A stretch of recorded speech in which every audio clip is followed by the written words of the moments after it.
Well, Brad Inglesby is an amazing writer. He wrote Out of the Furnace, which I was a big fan of. It was called The Low Dweller when I read it, and I was a big fan of that script.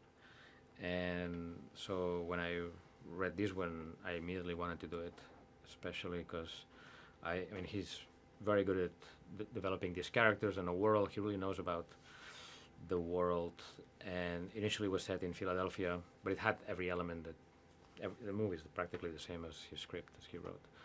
And I immediately wanted to do it, and immediately thought of Liam for the main character. And interestingly enough, the movie got pushed a little bit, and Nonstop came in first, you know. But this was a movie that Liam and I wanted to do for a long time.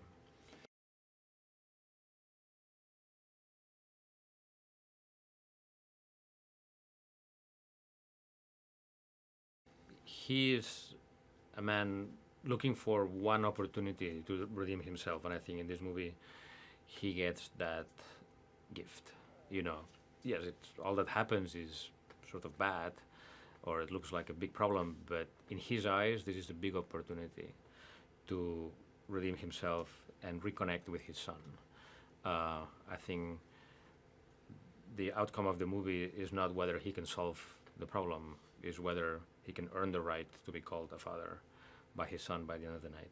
So it's a deeper story than other stories that I've done before, like with him in Unknown or Nonstop, where the concept was overwhelming the characters, you know. And in this one, you have more time to kind of meet the characters and make a deeper movie.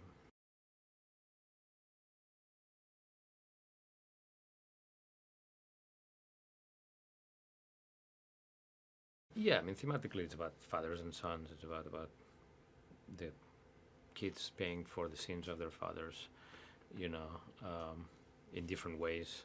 They're both living with that persona, you know, which is their father, and how that is affecting their lives. And this whole night will solve everything, you know, hopefully in favor of Liam Neeson's son.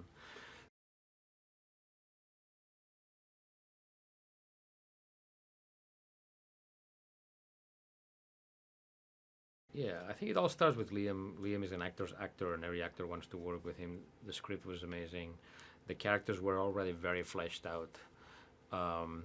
We needed a character to play, an actor to play Sean that was equally charismatic as Liam, so you can understand why they're friends, and equally intense. And I cannot think of a more intense actor than Ed Harris. You know, he was the number one choice for us, and he was shooting a play. He was doing a play at the same time in Broadway. We were shooting this, so it was very exhausting for him, as he shot every scene in this movie on his days off from the play. So every Monday, we had him on set.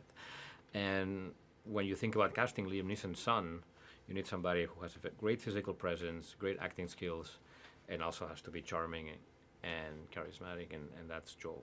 You know, Joel Kinnaman is a star, and he was great. I had known Joel for a while. We wanted to work together for a long time, and it was great that he said yes to the role. You know.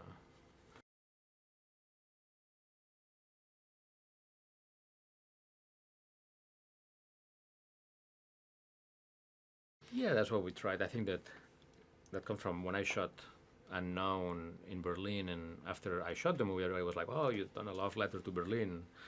It was kind of by accident. I was just shooting wherever I liked, but New York is more difficult because everybody knows what New York looks like, and they've seen it in movies and in TV shows. So after having lived in New York for a year doing Nonstop, I sort of get to know the city, and I knew the difference between the New York that everybody sees and the New York that people that live here see, and I wanted to capture that. And it's a snapshot of one night in New York, and the only way to do that is to shoot many nights in New York and try to capture that. That's what we did.